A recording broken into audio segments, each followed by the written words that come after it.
Hello guys, જય માતાજી. મારા નવા બ્લોગમાં તમારું સ્વાગત છે. તો આજે અમે જઈશું માતાજીના ફોટો પધરાવવા તળાવે. તો આજે હું તમને બતાવીશ કે માતાજીના ફોટો પધરાવવા જઈશું તળાવે. તો એકવાર જરૂરથી જોજો. ફાઇનલી અમે નીકળી ગયા છીએ માતાજીના ફૂલ પધરાવવા. તમે જોઈ શકો છો આ છોકરાઓ.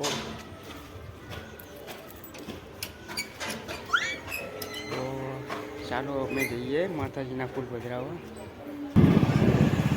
ફાઇનલી દોસ્તો અમે નીકળી ગયા છીએ માતાજીના ફૂલ પધરાવવા. તો તમે જોઈ શકો છો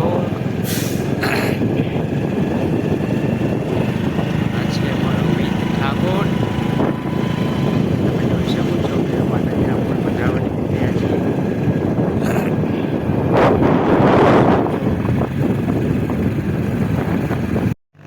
હેલો દોસ્તો, અમે પહોંચી ગયા છીએ તળાવે. તો હવે જઈશું ફૂલ પધરાવવા. દોસ્તો તમે જોઈ શકો છો આ તળાવ અને આ છે આશ્રમ, મસ્ત ગિરનારી આશ્રમ. જોઈ શકો છો આશ્રમ છે ગિરનારી આશ્રમ.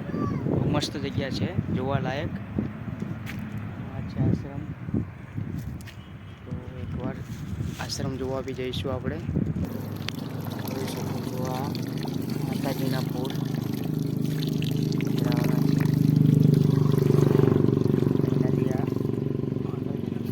પધરાવી દીધા છે અને પ્રસાદ પધરાવવાની છે.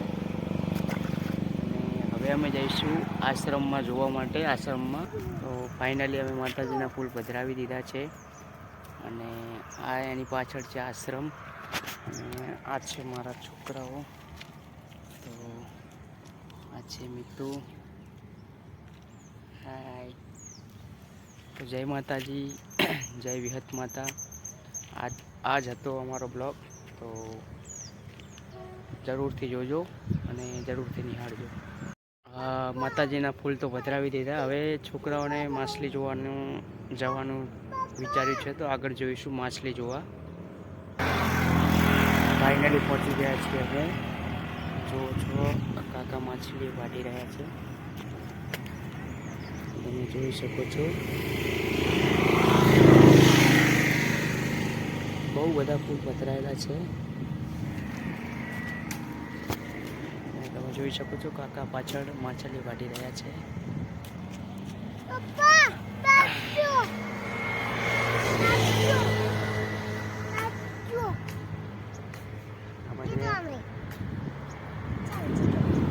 માછલી નિહાળી રહ્યા છે છોકરાઓ. મસ્ત જગ્યા છે. તું આ બાજુ પડીશ.